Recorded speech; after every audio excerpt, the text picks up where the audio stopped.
وبركاته.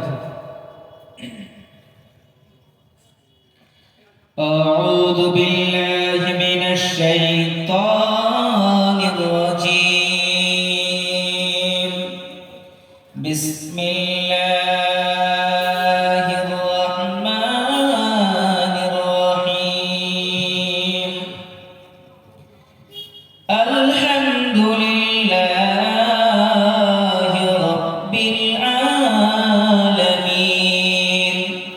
الرحمن الرحيم مالك يوم الدين إياك نعبد وإياك نستعين اهدنا الصراط المستقيم صراط الذين أنعمت عليهم غير المغضوب عليهم ولا الضالين. نحمده ونصلي على رسوله الكريم. أما بعد فأعوذ بالله من الشيطان الرجيم. بسم الله الرحمن الرحيم. وإنك لعلى خلق عظيم. صدق الله العظيم. জন্ম আমার নবীর যুগে হলে কেমন হতো, জন্ম আমার নবীর যুগে হলে কেমন হতো, দুনয়নে রাসূল পাক দেখিলে কেমন হতো, জন্ম আমার নবীর যুগে হলে কেমন হতো, আস্ত ভেসে হযরতে বেলালের মধুর আযান, যে আযানে ছিল এমন প্রেম মুগ্ধ রহমান, জন্ম আমার নবীর যুগে হলে কেমন হতো, দিনই কত আলোচনায় থাকতাম আমি অধম, সামনে রাসূল পাক হতো আর পাশে সাহাবাগণ, আবু বকর ওমর উসমান আলীর সঙ্গী কেমন হতো, জন্ম আমার নবীর যুগে হলে কেমন হতো। সমস্ত রকমের তারিফ ও প্রশংসা সেই মহান রব্বুল আলামিনের দরবারে জ্ঞাপন করি, যিনি বড় ভালোবেসে অতি রহম ও করম করে এই যে একটা সুন্দর মহতি জালসার আয়োজন করার তৌফিক দান করেছে এবং সেখানে আসার এবং বসার তৌফিক দান করেছে। তাই সেই মহান রব্বুল আলামিনের দরবারে কিছু আমাদের হামদ নাত পেশ, শুকরগুজার পেশ। তাই সকলে জোরে সোরে বলি আলহামদুলিল্লাহ। তারপরে পরে আকায়ে নামদার তাজদার মদিনা মুহাম্মদ মুস্তাফা আব্দুল্লাহ আল মামিনা দুলাল সৈয়দুল বাশার হযরত মুহাম্মদ মুস্তাফা সাল্লাল্লাহু আলাইহি ওয়াসাল্লাম তিনার প্রতি অগণিত দরুদ ও সালাম বর্ষিত হোক। সকলে বলি আল্লাহুম্মা আমিন। মুহতারাম হাজির, বক্তা তখনই কথা ফুটিয়ে তুলতে পারে যখন তার সামনে শ্রোতারা থাকে। তো শ্রোতা আছে যাই হোক, তো যিনারা এখনো ঘোরাফেরা করছেন তিনাদেরকে করজোরে বিনতি করছি, আপনারা অতি শীঘ্র এসে বসুন এবং কোরআন হাদিসের কথা শুনুন। এখানে কোনো কারো কেচ্ছা কাহিনী হবে না, এখানে একজনের কেচ্ছা কাহিনী হবে। তার নাম কি? একটা কিতাব থেকে কথা বলা হবে, সেটা হচ্ছে কোরআন, আল্লাহর কথা। কিতাবুল্লাহ থেকে আমরা কিছু কথা বলবো এবং শুনবো। মুহতারাম হাজিরিন, আমরা শুধু শুনলেই হবে না, আমাদেরকে প্রতিজ্ঞাবদ্ধ হতে হবে। আমরা যেটুকু কথা শুনবো ইনশাআল্লাহ 10টা কথা শুনে যেন আমরা একটা কথা আমল করতে পারি। পুরোপুরি হয়তো পারবেন না আপনারা, হয়তো কথা ভুলে যায় মানুষ, আমলও ভুলে যায়। তাই বলে কিছু নিয়াত নিয়ে বসতে হবে, এখানে এসেছি বসেছি এবং বাড়িতে কিছু নিয়ে যাব, ইনশাআল্লাহ যাবেন তো? তো আমি পবিত্র কালামুল্লাহ শরীফ থেকে একটা আয়াত পেশ করেছি, ওয়া ইন্নাকা লাআলা খুলুকিল আযীম। নবী করিম সাল্লাল্লাহু আলাইহি ওয়াসাল্লামকে যে পাঠানো হয়েছিল, আমাদের মডেল না নবী করিম সাল্লাল্লাহু আলাইহি ওয়াসাল্লাম? কোন গায়ক নায়ক কি আমাদের মডেল? বন্ধু বলতে হবে, কেউ আমাদের মডেল না। মডেলকে যারা হযরত মুহাম্মদ মুস্তাফা সাল্লাল্লাহু আলাইহি ওয়াসাল্লাম। তো আল্লাহ তাআলা বলেছে, এটা কারো মানুষের শিক্ষা কিতাবে লেখা নাই। আল্লাহ তাআলা বলছেন, ওয়া ইন্নাকা লাআলা খুলুকিল আযীম, নিশ্চয় আপনাকে, আল্লাহ তাআলা বলছেন, নবী করিম সাল্লাল্লাহু আলাইহি ওয়াসাল্লামকে বলছেন, নিশ্চয় আপনাকে আখলাক চরিত্র করে বানানো হয়েছে। আখলাকের উত্তম চরিত্রের অধিকারী নবী করিম সাল্লাল্লাহু আলাইহি ওয়াসাল্লামকে দুনিয়াতে পাঠানো হয়েছে। খুব খেয়াল করে শুনবো, এটা কে বলছে? এটা আল্লাহ বলছেন। কি বলছেন? ওয়া ইন্নাকা লাআলা খুলুকিল আযীম। কত সুন্দর কথা! আল্লাহ যারা বলছে, হে নবী, আপনাকে শুধুমাত্র পাঠানো হয়েছে, উত্তম চরিত্রের অধিকারী করে পাঠানো হয়েছে। আমরা তো সৃষ্টির শ্রেষ্ঠ মানব, আশরাফুল মাখলুকাত, এটা আমরা জানি। কিন্তু মুহতারাম হাজিরিন, একটা কথা জানতে হবে, সৃষ্টির শ্রেষ্ঠ মানবের মধ্যে একজন শ্রেষ্ঠ মানব আছে কি নাই? আল্লাহ তাআলা বলছে, ওয়া ইন্নাকা লাআলা খুলুকিল আযীম। আল্লাহ তাআলা ঘোষণা দিলেন তার চরিত্রটা কেমন ছিল, একটু শুনতে চাই আমরা, শুনবো তো ইনশাআল্লাহ। তার চরিত্রটা কত সুন্দর ছিল আপনারা ভাবুন। একটা ঘটনা বলে, ছোট্ট কথা বলি। আপনারা হাদিসে শুনেছেন, বিভিন্ন আলেমদের মুখে শুনেছেন, একজন বুড়ি মহিলা নবী করিম সাল্লাল্লাহু আলাইহি সাল্লামের পথে কাটা দিতে, শুনেছেন না সেই ঘটনাটা? শুনুন, কত সুন্দর চরিত্রের অধিকারী ছিল নবী করিম সাল্লাল্লাহু আলাইহি সাল্লাম। এক পথ দিয়ে যেত, যাতায়াত করত, মসজিদে নামাজ পড়তে যেত। সেই রাস্তাতে একজন বুড়ি মহিলা কাটা বিজাত কঙ্কর পাথর ফেলে রাখত, যেন আমার দয়ার নবী মায়ের নবীর পায়ে কষ্ট হয়, দুঃখ পায়, এই কারণে কাটা ছেটাত। নবী করিম সাল্লাল্লাহু আলাইহি সাল্লাম একদিন হেঁটে যাচ্ছে, কিন্তু সেদিন দেখছে কোনো কাটা নাই, কোনো পাথর নাই। সাহাবায়ে কেরামদেরকে জিজ্ঞাসা করলো, হে আমার সাহাবারা, বলো দেখি, এই রাস্তাতে আমি প্রত্যেকদিন কাটা দেখি, পাথর দেখি, আজ কাটাই বা গেল কোথায়, পাথরই বা গেল কোথায়? সাহাবাদের মধ্যে থেকে সাহাবারা বলছে, একজন সাহাবা বলছে, ইয়া রাসূলুল্লাহ সাল্লাল্লাহু আলাইহি সাল্লাম, আপনি কি জানেন না, আপনি কি জানেন না ওই বুড়ি মহিলাটা অসুস্থ? নবী করিম সাল্লাল্লাহু আলাইহি ওয়াসাল্লাম বলছে, কি বলো, অসুস্থ? বলছে, হ্যাঁ অসুস্থ, আজ কয়েকদিন যাবত থেকে অসুস্থ সে। নবী করিম সাল্লাল্লাহু আলাইহি ওয়াসাল্লাম কি করলো? বলছে, চলো বুড়ির বাড়িতে যাই। এবার প্রশ্ন আপনাদের কাছে, আমার পায়ে যদি কেউ কাটা বিছায়, আমি যে রাস্তা দিয়ে চলবো সেই রাস্তাতে যদি কেউ পাথর ফেলে, তো যদি কাটা ফেলে রাখে, আমার পায়ে কাটা ফুটলো, আমি কি রাগান্বিত হব না খুব মুগ্ধ হব? বন্ধু বলেন তো, রাগান্বিত হব না? রাগান্বিত তো হবো, রেগে যাবো, কোন বেয়াদব। যদি ক্ষমতা থাকে আমার, যদি আমার ক্ষমতা থাকে, সঙ্গে সঙ্গে প্রতিহত করবো। আর যদি ক্ষমতা না থাকে, যদি আমার অন্য কোনো যোগ্যতা থাকে, আমি আইনি কোনো ব্যবস্থা নেব, বলবো প্রশাসনের কাছে যাব, গিয়ে বলবো আমার পথে প্রত্যেকদিন কাটা ছিটাই, বলবো নাহলে আমি ভাড়াটা গুন্ডা বের করবো। কিন্তু নবীর পায়ে কাটা ফুটলো, পথে কাটা দিল, কিন্তু নবী করিম সাল্লাল্লাহু আলাইহি সাল্লাম একদিন বুড়ি আর আসছে না, বুড়ি ভাই রাস্তাতে আসে না।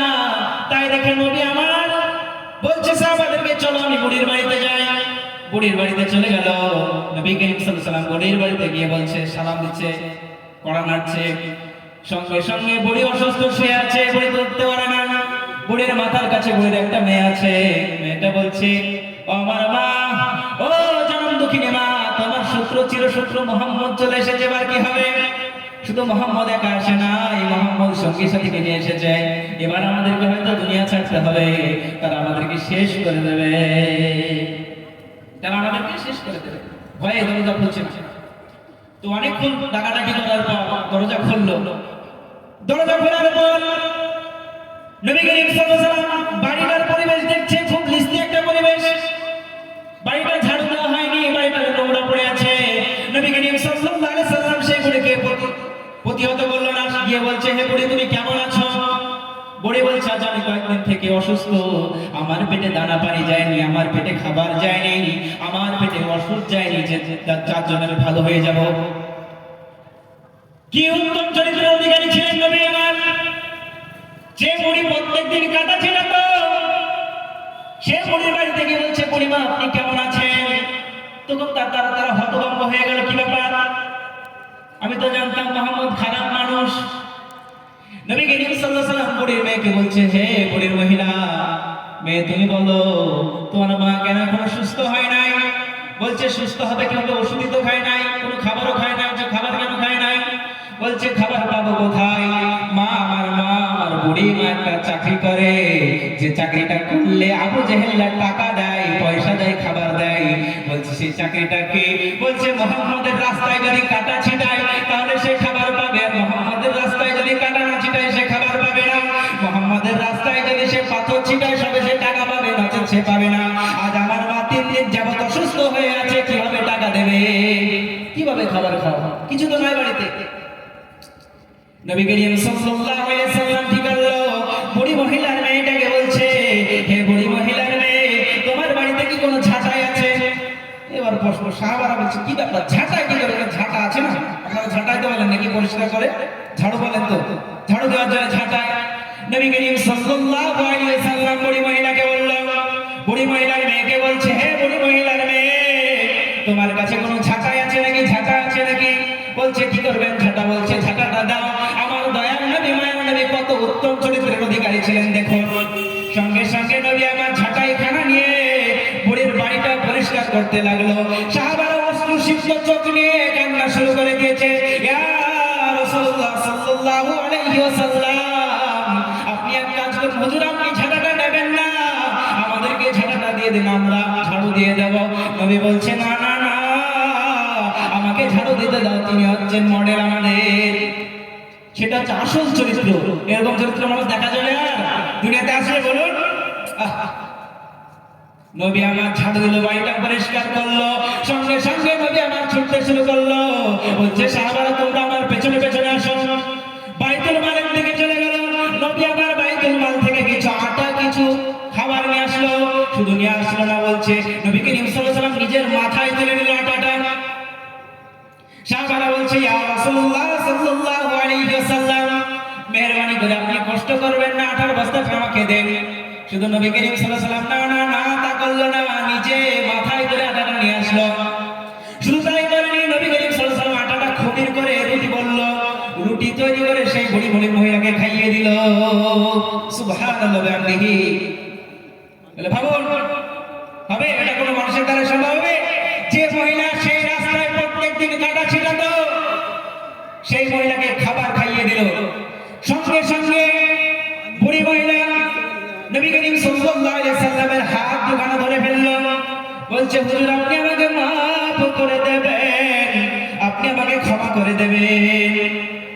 বলছে, আমার ভুল হয়েছে, আমি জানতাম না আপনি এত সুন্দর একজন মানব, আপনার পথে কত কাটা ছিটালাম, কত পাথর ছিটালাম, আর সেই নবী আপনি আমার কত খেদমত করছেন, অথচ আপনার কোনো ভালো কাজ করেননি। আমরা ভেবেছিলাম হয়তো আমাকে দুনিয়া ছেড়ে চলে যেতে হবে, আপনি হয়তো আমাকে মেরে দিবেন, কিন্তু তা করলেন না, আমাকে আপনি বাঁচালেন। নচেত আমি এখনই সঙ্গে সঙ্গে কালিমাতে লা ইলাহা ইল্লাল্লাহ মুহাম্মাদুর রাসূলুল্লাহ সাল্লাল্লাহু আলাইহি ওয়াসাল্লাম, সঙ্গে সঙ্গে নবী করিম সাল্লাল্লাহু আলাইহি ওয়াসাল্লামের হাতে হাত দিয়ে মুসলমান হয়ে গেলেন। সুবহানাল্লাহ বলা যাবে না একবার? না তালা লেগে গেছে মুখে? একান্ত সুবহানাল্লাহ আলহামদুলিল্লাহ বলতে হবে, না হলে কিন্তু ঠান্ডা আছে, ঠান্ডা পড়ছে আলহামদুলিল্লাহ। এবছর কিন্তু প্রচন্ড ঠান্ডা, তাই না? আলহামদুলিল্লাহ। যাই হোক, একবার সুবহানাল্লাহ, একবার আলহামদুলিল্লাহ বলে প্রচুর ফজিলত আছে। শুনছেন, তার সাথে সাথে আরো কিছু বোনাস পয়েন্ট পেয়ে যাবেন, তাই না? এই যে সুবহানাল্লাহ আলহামদুলিল্লাহ বলবে। তো মাদার হাজিরিন, কত সুন্দর চরিত্রের অধিকারী ছিলেন। আর একটা কথা শুনি আমরা, নবী করিম সাল্লাল্লাহু আলাইহি সাল্লাম যখন নবুয়ত পায়, তার আগে নবী করিম সাল্লাল্লাহু আলাইহি সাল্লামকে কি বলে ডাকা হতো জানেন? কেউ পারবে? আল আমিন বলে ডাকা হতো, সত্যবাদী বলে ডাকা হতো, আমানতদারি বলে ডাকা হতো, সাদিক বলে ডাকা হতো। আমরা শুনিনি? তো নবী করিম সাল্লাল্লাহু আলাইহি সাল্লাম নবুয়ত পাওয়ার আগে, এখন আপনাদের যখন মানে যদি টাকা বেশি হয়, মানুষ কোথায় রাখে টাকা? টাকা কোথায় রাখে? ব্যাংকে রাখে না টাকা? হ্যাঁ, এখন তো ফোন পে হয়ে গেছে, খুব সুবিধা আলহামদুলিল্লাহ, যেখানে যাচ্ছে সেখানে ফোন পে। তো মানুষের টাকা হয়ে গেলে নিরাপত্তা রাখার জন্য কোথায় যাচ্ছে? ব্যাংকে রাখে না? আগেকার মানুষ কোথায় রাখতো? কোন একজন ভালো মানুষ দেখে রাখতো যে আমানতদারি রাখতে পারে। তো নবী আমার নবুয়ত পাওয়ার আগে নবী করিম সাল্লাল্লাহু আলাইহি সাল্লামকে সকলে জানতো তিনি সত্যবাদী, আল আমিন বলে জানতো। নবী করিম সাল্লাল্লাহু আলাইহি সাল্লামের কাছে সবাই টাকা রাখতো, পয়সা রাখতো, যে এর থেকে সত্যবাদী দুনিয়াতে নাই। মানুষ কিন্তু জানতো থেকে সত্যবাদী হতে পারে না, এত ভালো মানুষ, এত ভালো মানুষ সত্যবাদী মানুষ হতে পারে না। তো নবী করিম সাল্লাল্লাহু আলাইহি সাল্লামের কাছে সবাই টাকা রেখে যেত। একদিন এক ইহুদি এসেছে টাকা রাখতে। কি বললাম? একজন ইহুদি ব্যক্তি এসে বলছে, এ মুহাম্মদ, আমার কিছু টাকা রাখতে হবে। যে ঠিক আছে, কোনো ব্যাপার না, টাকাটা রেখে দিন। তো বলছে টাকাটা রেখে গেলাম, আমি আপনার কাছে সাপোজ 1 মাস পর টাকাটা নিয়ে যাবো। কতদিন পর বললো ইহুদি ব্যক্তি? 1 মাস পর। 1 মাস পর ইহুদি ব্যক্তি আসবে, কার কাছে টাকা নিতে? মুহাম্মাদের কাছে টাকা নিতে। টাকা রেখে গেল, ব্যাংকিং ব্যবস্থা ছিল না। তখনকার মানুষ ভাবতো আমাদের ব্যাংক হচ্ছে মুহাম্মদ, মুহাম্মদ হচ্ছে ব্যাংক, তার কাছে টাকা রাখলে তার টাকা খুলতে হবে, যেমন ভাবে রাখবে তেমন ভাবে পাবে। আমানতদারি কত ছিল। তো ওই ব্যক্তি বললো, ইহুদি ব্যক্তি বললো, ঠিক আছে, আমি 1 মাস পরে এসে আপনার কাছ থেকে টাকাটা নিয়ে যাবো। আমার নবী বললো, ঠিক আছে, কোনো ব্যাপার না, 1 মাস পরে এসে আপনি টাকাটা নিয়ে যাবেন। 1 মাস হওয়ার আগে আগে 10 দিন 20 দিন যেতে না যেতে নবী করিম সাল্লাল্লাহু আলাইহি ওয়াসাল্লাম মাজমায় বসে আছে, সাহাবায়ে কেরামদেরকে কিছু কথা বলছে। সাহাবায়ে কেরামরা সামনে বসে আছে, নবী করিম সাল্লাল্লাহু আলাইহি ওয়াসাল্লাম কিছু কোরআন হাদিসের কথা বলছে। এমন অবস্থায় ওই ইহুদি ব্যক্তি কি করলো? 1 মাস পর আসবে বলেছিল, কিন্তু সে কি করলো? 10 দিন আগেই চলে এসেছে। কয়দিন আগে বললাম? এদিকে মনোযোগ হয়। কয়দিন আগে বললাম? 10 দিন আগেই ইহুদি ব্যক্তি চলে এসেছে মুহাম্মাদের কাছে। শুধু মুহাম্মাদের কাছে আসে নাই, ওই ইহুদি ব্যক্তি কলারটা ধরে ফেলেছে, নবী করিম সাল্লাল্লাহু আলাইহি ওয়াসাল্লামের কলার ধরেছে। কলার ধরে বলছে, এই চিটারের বেটা চিটার, এই বাটফারের বেটা বাটফার, তুই আমার টাকা দিলি কিনা বল। সে বলেছিল যে কি 1 মাস পর টাকা নেবে, কিন্তু 1 মাস পর নয় ভাই, সে 10 দিন আগে চলে এসেছে টাকা নিতে। এবার যদি আপনার কাছে, যদি আমার কাছে যদি এরকম হয়, 1 মাস পর একজন আসবে বলেছিল, 20 দিন পর চলে এসছে, আমি তখন কি করবো? সঙ্গে সঙ্গে ঠাচে একটা চলো, হারাম জানা, হারাম ঘর, তুই কি বলিস? তুই তো বলেছিলি 1 মাস পর আসবে, কিন্তু তুই আসছিস কতদিন? 20 দিন হলো চলে আসছিস, এ অভ্যাস কোথায় পেলি? আমি মেরে কি করে দেবো? কিন্তু নবী আমার কি করলো? কোনো সারা শব্দ করলেন না। নবী করিম সাল্লাল্লাহু আলাইহি ওয়াসাল্লাম পাথরের মতো দাঁড়িয়ে আছে। নবী করিম সাল্লাল্লাহু আলাইহি ওয়াসাল্লাম পাথরের মতো দাঁড়িয়ে আছে। সেই মাজমায় ওমর ফারুক বসে আছে সামনে। ওমর ফারুক সঙ্গে সঙ্গে সেখান থেকে খাড়া হয়ে গিয়েছে। কারণ যাকে আমি বিবির থেকে, নিজের বিবির থেকে ভালোবাসি, যাকে আমি সন্তানের থেকে বেশি ভালোবাসি, যাকে আমি নিজের জীবনের থেকে বেশি ভালোবাসি, যে আবু বকর নিজের জীবনের থেকে বেশি ভালোবাসে, সবার থেকে বেশি ভালোবাসে, সে আবু বকর সহ্য করতে পারলো না। হাদিসে এসেছে সব থেকে নরম মানে 2 জন সাহাবী, একজনের নাম হচ্ছে উসমান গনি রাদিয়াল্লাহু তাআলা আনহু, আর একজনের নাম হচ্ছে হযরত আবু বকর সিদ্দিক। এই 2 জন আছে খুব নরম শান্তশিষ্ট মেজাজে। তারাও দাঁড়িয়ে গিয়েছে। রাত কত বড় হতে পারে ভাবুন। আমি যাকে ভালোবাসি, কারণ আপনার মসজিদের ইমামের যদি কেউ গলা ধরে, আপনারা সহ্য করবেন? করবেন না। অনুরূপ ভাবে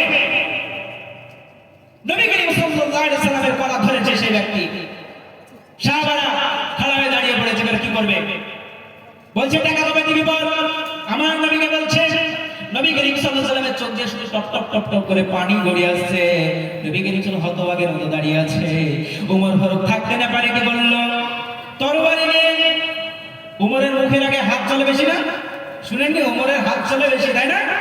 যে পথ দিয়ে ওমর ফারুক যেত, সেই পথ দিয়ে শয়তান 40 দিন যেত না।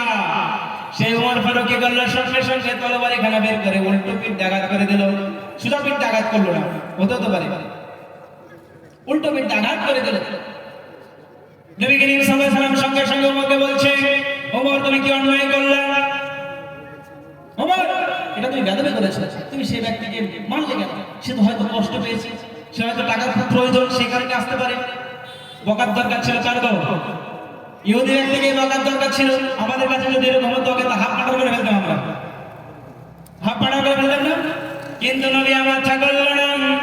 সঙ্গে সঙ্গে ওমরকে বলছে, ওমর তুমি ভুল করেছো, তুমি যাও যাও তার কাছে ক্ষমা চেয়ে নাও। আর উসমান গনিকে বললো, ও আমার জামাতা, তুমি এক কাজ করো, আমার অমুক জায়গাতে ওর টাকাটা আছে, তুমি সঙ্গে সঙ্গে নিয়ে আসো যাও এবং তাকে দিয়ে দাও। আর ওমরকে বলছে, ওমর তুমি বড় অন্যায় করেছো, সেই অন্যায়ের সাজা স্বরূপ জরিমানা স্বরূপ কিছু তুমি খেজুর নিয়ে এসে তাকে জরিমানা দিয়ে দাও। কি বললো? হওয়ার কি দরকার ছিল ভাই? আর হলো কি? এমন চরিত্রের অধিকারী ছিলেন আমার নবী, আপনার নবী জনাবে হযরত মুহাম্মদ মুস্তাফা সাল্লাল্লাহু আলাইহি ওয়াসাল্লাম। কত সুন্দর নবী করিম সাল্লাল্লাহু আলাইহি ওয়াসাল্লাম এরকম কথা বলার সঙ্গে সঙ্গে ওমর চলে গেল খেজুর আনতে তাকে জরিমানা দেওয়ার জন্য। আর উসমান আনতে গেল টাকা। টাকাটা যখন দিবে, ওই ইহুদি ব্যক্তি সঙ্গে সঙ্গে নবী করিম সাল্লাল্লাহু আলাইহি ওয়াসাল্লামের কদম মোবারক চেপে ধরেছে, পা খানা ধরেছে, বলছে, ইয়া রাসূলুল্লাহ সাল্লাল্লাহু আলাইহি ওয়াসাল্লাম, আপনি আমাকে মাফ করে দিবেন। কি বললো? মাফ করে দিবেন। সব সাহাবারা তো থমকে দাঁড়িয়ে গেছে, আবার থমকে দাঁড়িয়েছে। কি ব্যাপারটা কি হচ্ছে? কিছু বুঝে আসে না। বলছে, ওই ইহুদি ব্যক্তি বলছে, আমরা আমাদের কিতাবে পড়েছি পরের জামানায় একজন নবী আসবে, তার বাপের নাম হবে আব্দুল্লাহ, মার নাম হবে আমিনা, বংশ হবে কুরাইশ বংশ, তার নাম হবে মুহাম্মদ। সবই তো মিলে যাচ্ছে, আপনার নাম মুহাম্মদ, আপনার মার নাম আমিনা, বাপের নাম আব্দুল্লাহ, সব মিলে যাচ্ছে। কিন্তু আর একটা জিনিস পড়েছিলাম কিতাবের ভিতরে, কিতাবে পড়েছিলাম তার চরিত্রটা নাকি হবে উত্তম চরিত্র, সে নাকি সহজেই মানুষকে ক্ষমা করে দেবে। ইহুদি বলছে, আমার মনে ক্ষোভটা কেমন ভাবে ক্ষমা করে? আমি একটা বড় অন্যায় করে দেখে আমাকে ক্ষমা করে কিনা, কিন্তু দেখলাম সত্যি আমি এত বড় অন্যায় করেছি। আপনাকে বলেছিলাম আমি 1 মাস পর সে টাকাটা নেব, কিন্তু আমি 10 দিন আগে টাকাটা নিতে এসেছি, তবু আপনি আমাকে একটা কথা বলেননি। উমর বড় শুধু আমাকে একটা উল্টো তরবারি রাখা করেছিল, সেই কারণে আপনি তাকে জরিমানা দিতে বাধ্য করেছেন। ইয়া রাসূলুল্লাহ সাল্লাল্লাহু আলাইহি ওয়াসাল্লাম, আপনি হচ্ছে উত্তম চরিত্রের অধিকারী, আপনি আসলে সঠিক নবী, আপনি আসলে সত্য নবী, আপনি আসলে সঠিক এবং সত্য নবী। আজ আমি স্বীকার করে নিলাম, আজ আপনার হাতে হাত দিয়ে আমি তওবা করে কালেমা পড়ে মুসলমান হয়ে গেলাম।